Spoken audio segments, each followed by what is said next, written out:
IVM.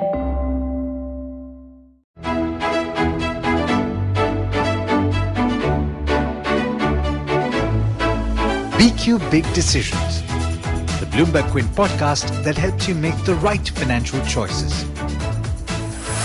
If you were a 90s kid like I was, then we have quite a few things in common. There was Uncle Chips, Ruffles Lays, Tazos, Rola Cola, Cartoon Network, Windows 95, dial-up connections that downloaded stuff at less than 5 KB per second, Hulk Hogan, Bret Hitman Hart, and a bunch of other things that I could spend more than an hour talking about. But there's one more thing that we likely have in common.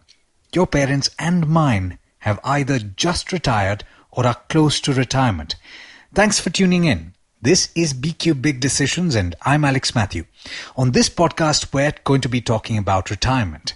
How does someone who's close to retiring or who's just retired manage their finances after the event? And if someone's parents are close to retiring, what do they have to bear in mind so that they can help with the transition to life without a salary? Joining me on this conversation is Kiran Telang, Certified Financial Planner and SEBI Registered Investment Advisor. Thank you so much for joining me. Hello, Alex. Thanks for having me over.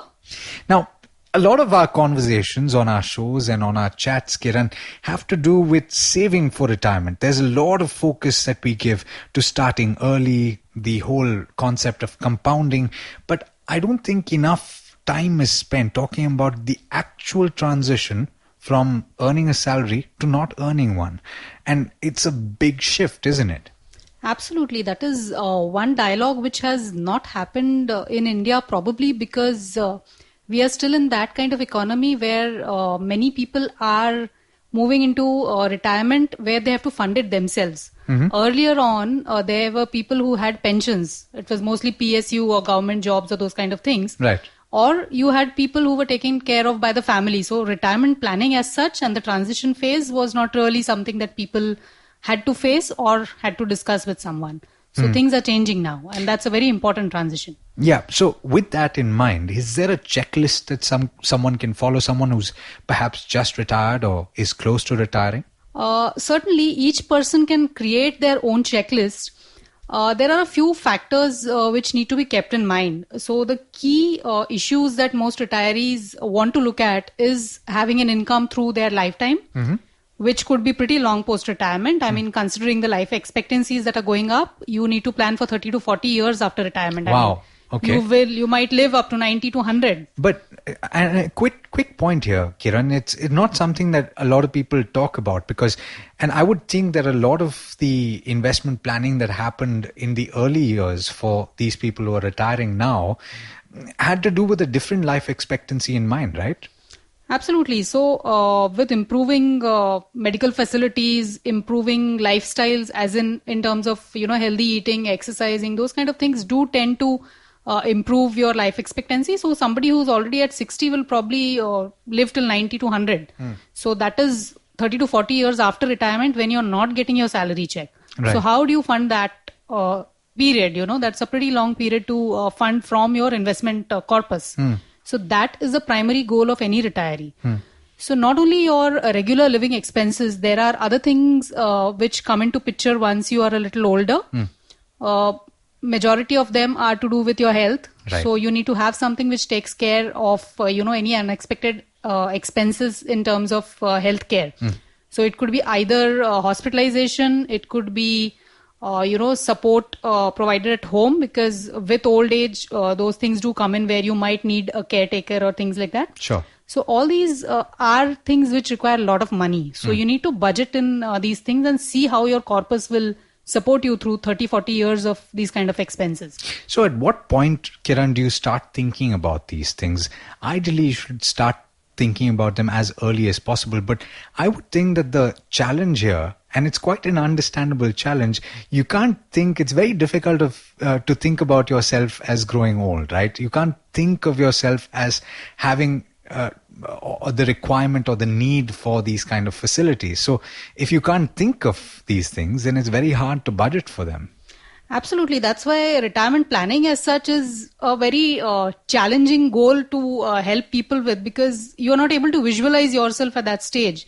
So even for someone who's say at 60 and who's already retired, when we talk to him about his age of 80 and 90, he's not able to visualize himself, being at that age or being in a place where he will need support from beyond family. So yes, it is a challenge, and ideally you should be preparing. That's why we say retirement planning is the first goal that you should start with when you start earning. Most of the people, they realize the importance of it when they probably see their parents or their near and dear ones go through that kind of phase, where there is so much of help required. That is when that hits them. That, okay, this is a reality and someday we might be in the same position. So let's talk about this a little bit. And let's talk about people who are retiring now, who have just retired. They have a whole host of things that they have to pay attention to. So just like you would say that they had to at the start of their careers, when you probably would have said, sit down with a pen and paper and jot down your life goals and think about what you need money for. You're saying that they should ideally sit down and do that when they retire as well. Yes, why not? I mean, it is more required at that point of time because you will not have a salary support. When you're young, you have a salary coming in or you have some business or professional income coming in. Here, you're totally dependent on your investment to generate money for you for 30, 40 years. That is as long as your career has been. And let's not forget that a lot of individuals who are retiring now, sometimes in very senior positions, are unlikely to draw that kind of income on a monthly basis once they do retire. Yes, it will not be from salary, but if you have been a wise investor, you would have probably built in that kind of corpus from where you can draw an income which is comfortable to you, to lead the kind of lifestyle that you're used to. Okay, so very quickly before we move to the next point, if someone's sitting down with a pen and paper and they're trying to understand what are the things that they need to pay attention to, what would be on that list according to you?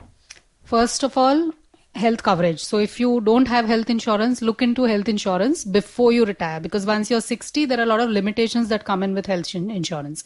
So this preparation should be a little earlier. But even if you have not done it, see to it that you earmark a separate corpus for your healthcare, because that is definitely going to come up sooner or later. Sure.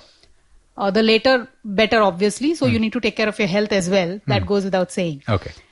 Second thing is you need to figure out how much income would you need on a monthly basis to lead a comfortable life. Sure. So you can probably divide it into things which are mandatory and things which are good to have. Okay. So the mandatory kind of expenses have to be met without fail for your entire lifetime and after you for your spouse as well, because there is a real possibility of a single survivor later in the years. Sure. So it should sustain for the couple through the lifetime. And good to have things can be built in as well. Be a little realistic. For example, most of the retirement plans, what are sold in the market are sold with, those sunset years and your travel plans and those kind of things. But that is not the reality. You probably would travel maybe till 75, 80, not beyond that. Sure. And obviously the expenses also might go down in terms of, travel and other things. But you must. You must, obviously, but that is not priority. You need to have something which will sustain you for a comfortable life otherwise. Sure. Okay. So that is priority. Okay. So you said your priorities right. I mean, if you spend everything in the first 10 years of your retirement on travel and, such things, you might be in a difficult position later on, and you don't really have the chance to get income at that point in time from, working. Sure. Okay. So have your priorities set right and be reasonable in whatever expenses you're setting up. Fair And that is the primary thing that you should be looking at.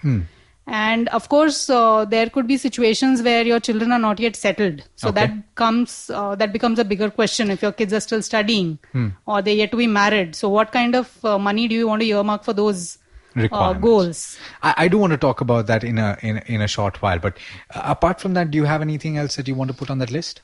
I think these are the primary things. If these are in place, the rest of the things are much easier. Now, before we started speaking about the list, we spoke about the fact that if somebody has been wise with their investments, it's quite possible for them to draw a kind of income after they retire that will help them keep their standard of living. And that boils down to the amount of money that you get after you retire? There are a lot of schemes now. You don't draw a pension necessarily, but you have the Employee Provident Fund. In certain cases, you have the National Pension Scheme. You have the Public Provident Fund. All of these are retirement products.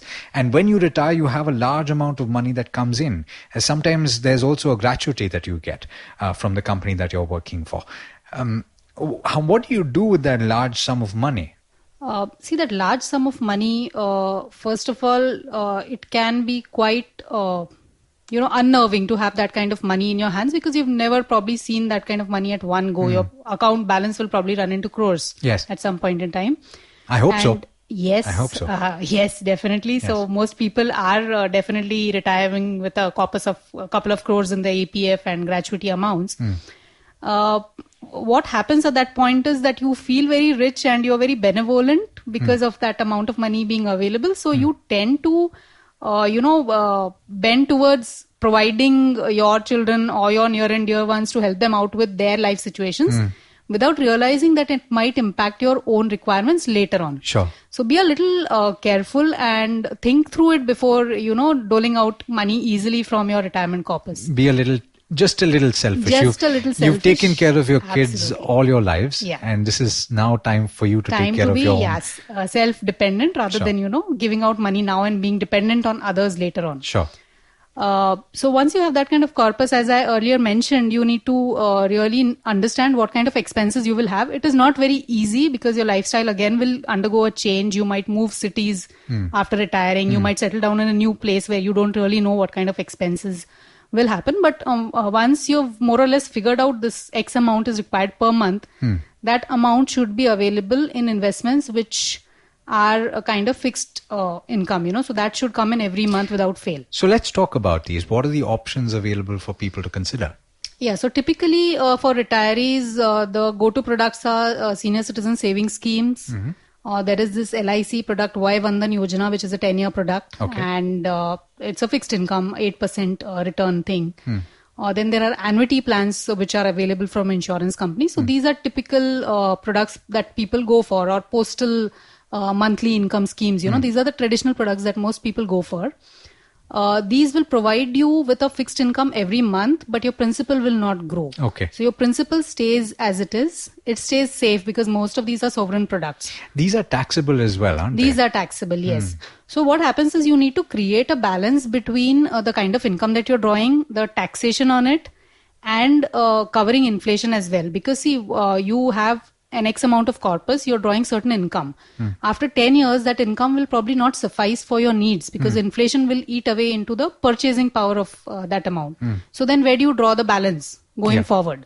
So for that purpose, you need to have some amount of money invested into products which will beat inflation, which is essentially equity products. So either direct equity, that is buying shares, or through equity mutual funds. So that will give you the balance which you can use later on, say maybe 10-15 years down into your retirement. But even in equity, there's relatively less risky options. There's more risky options. The large caps would generally be considered to be less risky than small caps and the mid caps, right? So should you therefore be a little more wary of the kind of investments that you're making, take relatively less risk when you're investing? See, the finer points of the portfolio construction will come once your asset allocation is in place. So out of say 100 rupees that you're investing, maybe 70 could be in debt, that is in fixed income products or debt mutual funds. 30% might be in equity. So once your broad asset allocation is in place, then you can go into, what percentage can go into large cap, small cap or mid cap. Now, I get that when you're saying 70-30 and that's a case to case basis, right?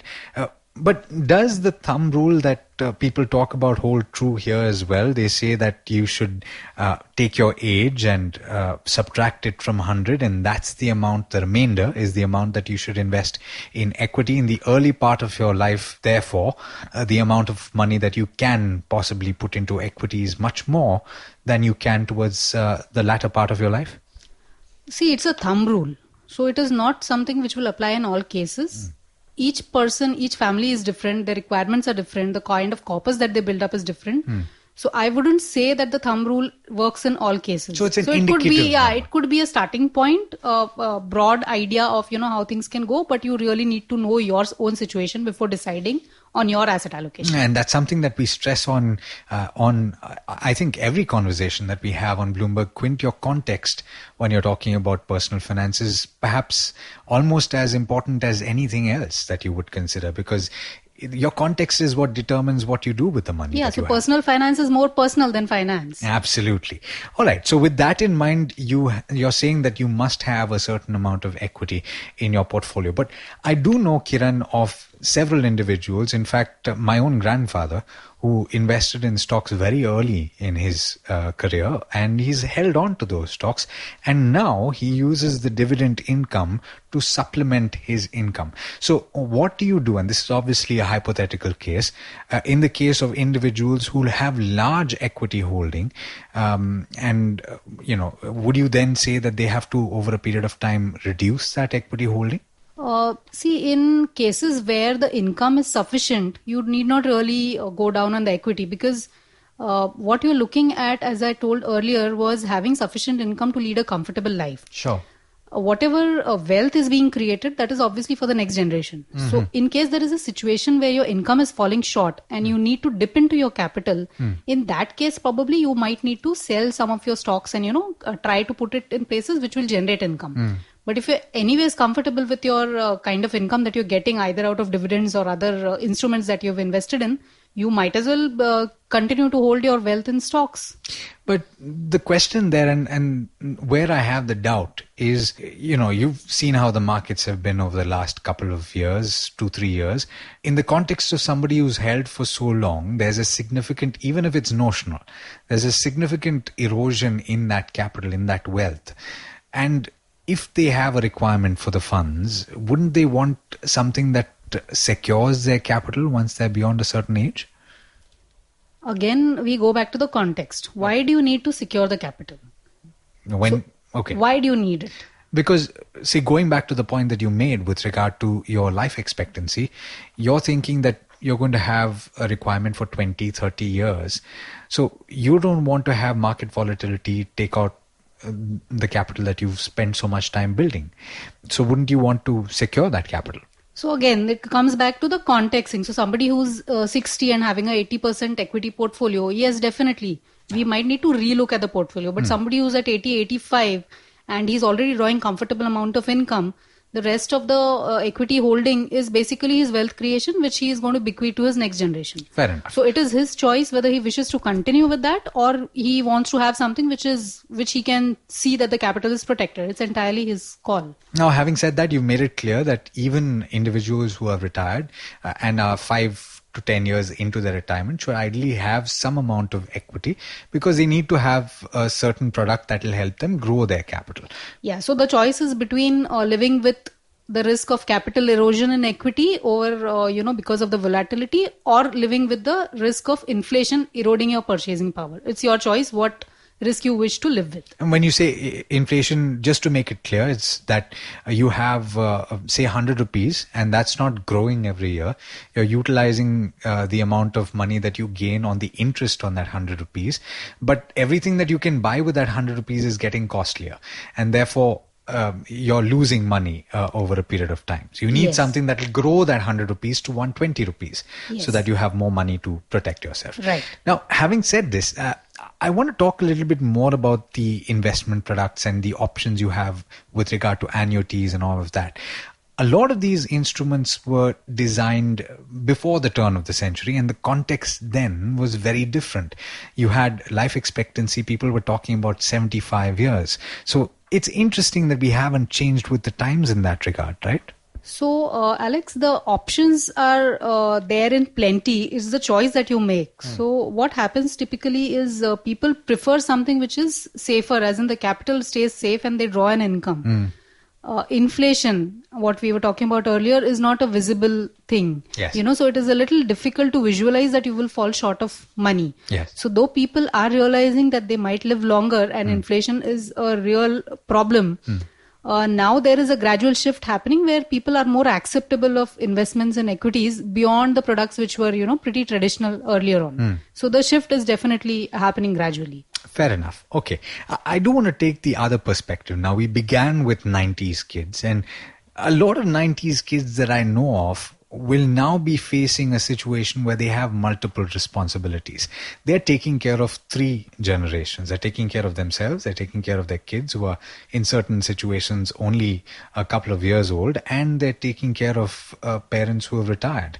So what advice would you have for these individuals perhaps who have parents who are not necessarily completely financially secure? It is challenging to be in that situation where the parents are not fully financially independent. So you will have to be very careful of your own investments, as in your own cash flows to start with.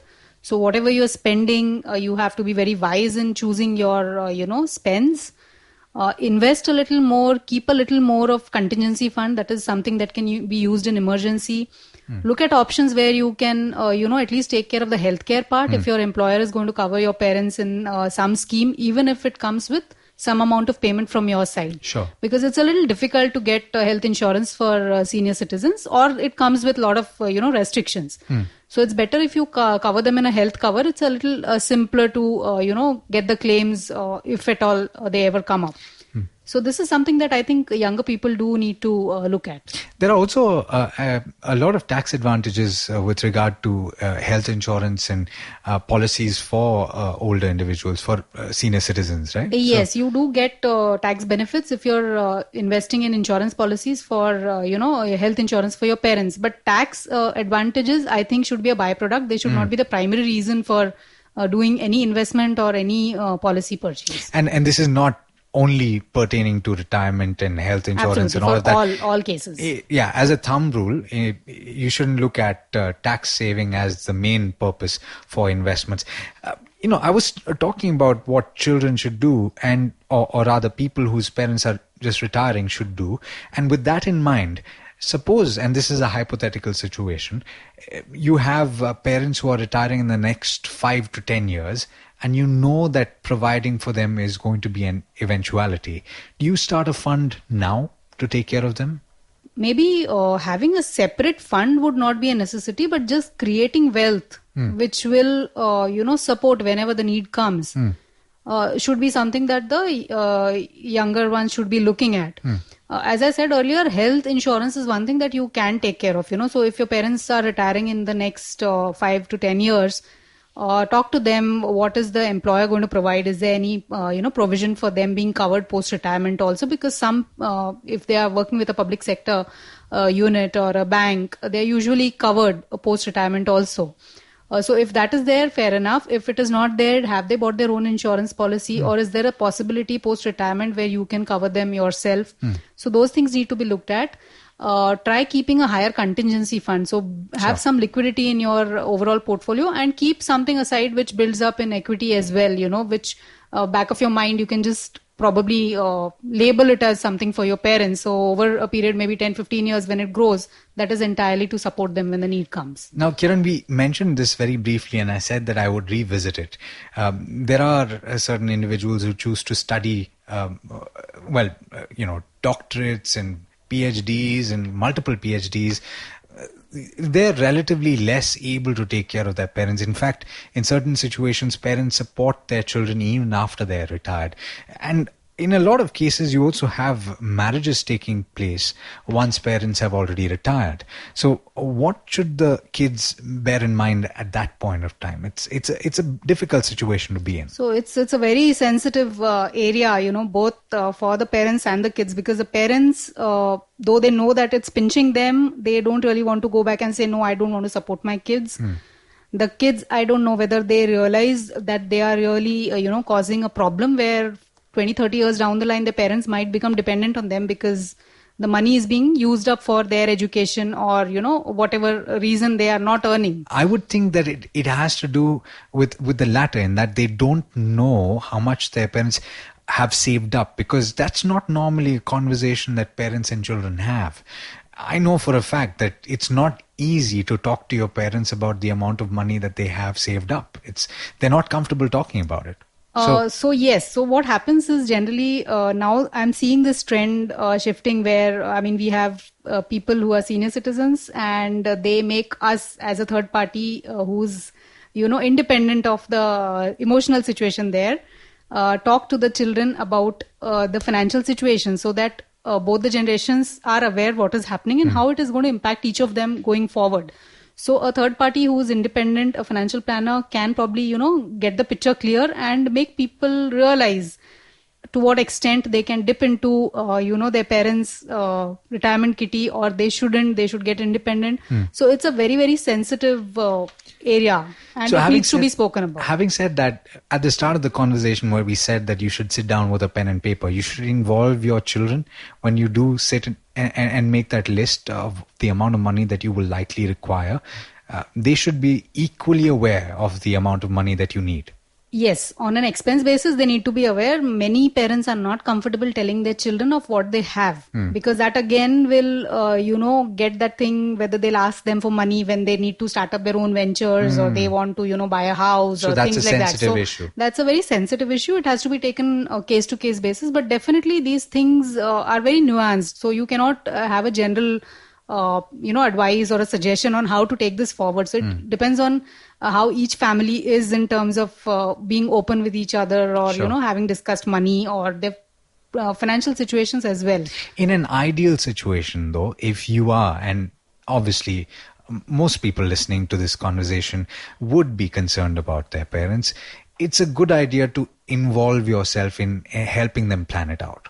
Yeah, definitely. So a general discussion on, whether you're okay or is there anything, you need help with, because there could be things where parents don't know that they need to talk. For example, they go to probably a bank and they could get sold a product and they don't realize. Mis-selling happens, or, they get caught into things. Sometimes there are frauds happening. So there are phone calls and they pay money. So those are the kind of things that will probably put them on a back foot. So if they open up with their kids about these things, probably a lot of these things can be sorted out. So yes, those discussions should be happening ideally.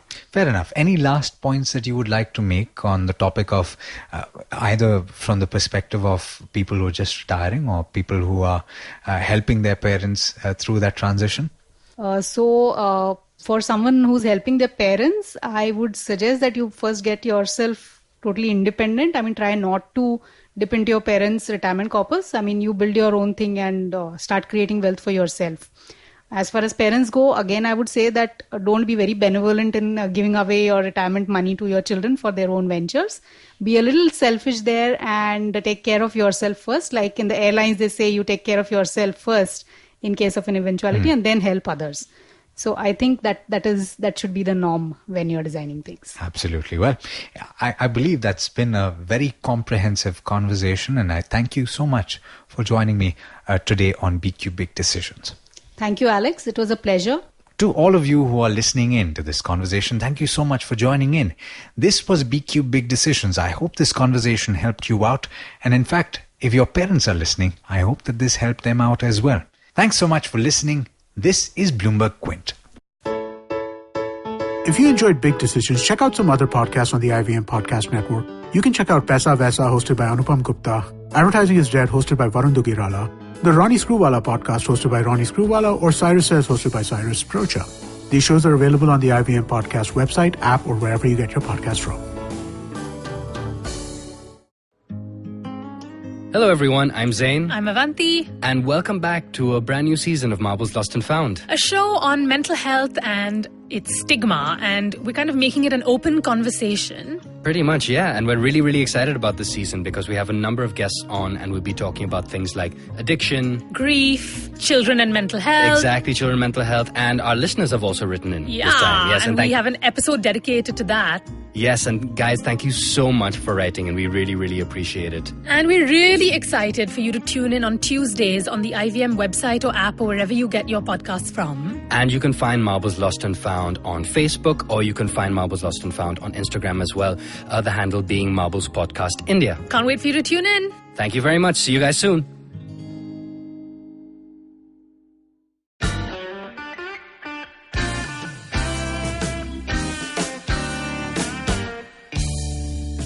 Filter coffee is a fascinating beverage. You need to pick the right beans, blend them in the right proportion, roast them to perfection, and slow brew at the right temperature to get the perfect cup. Which is exactly like great conversations as well. You need to track down the most interesting minds, get them into their zone, and settle down for an unhurried, unscripted chat. And coffee for me is always, always, always best enjoyed with friends. I'm Karthik Nagarajan, and do share my table as I meet some of the most interesting people I know and sit them down for a strong cup of coffee and an even stronger conversation. Join me every Wednesday for a freshly brewed episode. This is not frappe. This is the Filter Coffee Podcast.